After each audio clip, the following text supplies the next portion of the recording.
Reading from John 4, 1 through 26. Now Jesus learned that the Pharisees had heard that he was gaining and baptizing more disciples than John, although in fact it was not Jesus who baptized, but his disciples. So he left Judea, went back once more to Galilee. Now he had to go through Samaria, so he came to a town in Samaria called Sychar, near the plot of ground Jacob had given to his son Joseph. Jacob's well was there, and Jesus, tired as he was from the journey, sat down by the well. It was almost about noon. When a Samaritan woman came to draw water, Jesus said to her, "Will you give me a drink?" His disciples had gone into the town to buy food. The Samaritan woman looked at him. "You are a Jew, and I'm a Samaritan woman. How can you ask me for a drink?" For Jews do not associate with Samaritans. Jesus answered her, "If you knew the gift of God and who it is that you ask for a drink, you would have asked him, and he would have given you living water." "Sir," the woman said, "you have nothing to draw with, and your well is deep. Where can you get the living water? Are you greater than our father Jacob, who gave us the well and drank from it himself, as did also his sons and the livestock?" Jesus answered, "Everyone who drinks this water will be thirsty again, but whosoever drinks the water I give them will never thirst again. Indeed, the water I give them will become in them a spring of water welling up to eternal life." The woman said to him, "Sir, give me this water so I won't get thirsty and have to keep coming back here to draw water." He told her, "Go, call your husband and come back." "I have no husband," she replied. Jesus said to her, "You are right when you say you have no husband. The fact is, you have had 5 husbands, and the man you now have is not your husband. What have you just said is quite true." "Sir," the woman said, "I can see that you're a prophet. Our ancestors worshipped on this mountain, but you Jews claim that the place where we must worship is in Jerusalem." "Woman," Jesus replied, "believe me, a time is coming when you will worship the Father neither on this mountain nor in Jerusalem. You Samaritans worship what you do not know. We worship what we do know, for salvation is from the Jews. Yet a time is coming, and now has come, when the true worshipers will worship the Father in the Spirit and in truth, for they are the kind of worshipers the Father seeks. God is spirit, and his worshipers must worship in the Spirit and the truth." The woman said, "I know what Messiah, called Christ, is coming. When he comes, he will explain everything to us." Then Jesus declared, "I, the one speaking to you, I am he."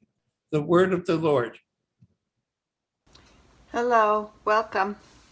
Today's passage, as you've just heard, is John 4, verses 1 to 26. It's a very familiar passage about the woman at the well, to Christians anyways. But the Word of God is full of living power, as Hebrews says, so I find it speaks constantly. Even the familiar stories in the Bible come alive each time you read them and study them, and you get to see something new. So this story is very powerful.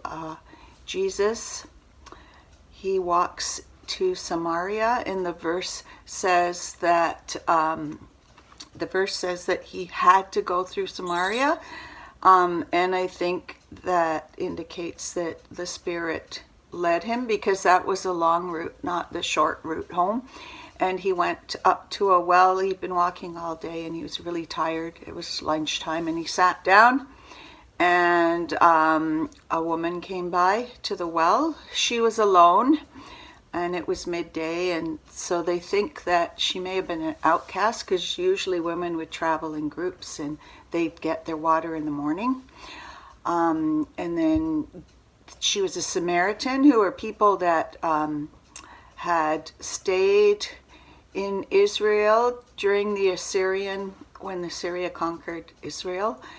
They didn't take them captive, and so they actually they still knew about God and the Messiah, but they celebrated other gods as well. So it was not pure Christianity, and as a result they were rejected by the Jews. The Jews wouldn't associate with them at all. So that puts the little story around the story. So the woman came along, and Jesus said to her, I'm thirsty, can I have a drink of water? And I was impressed. Like, she was a woman alone with a man. I don't know what it was like back then, but she seemed really comfortable and like very much at home. And I wonder if he had like a spirit of warmth from him, Jesus, or he didn't seem like other men. So she asked him a question.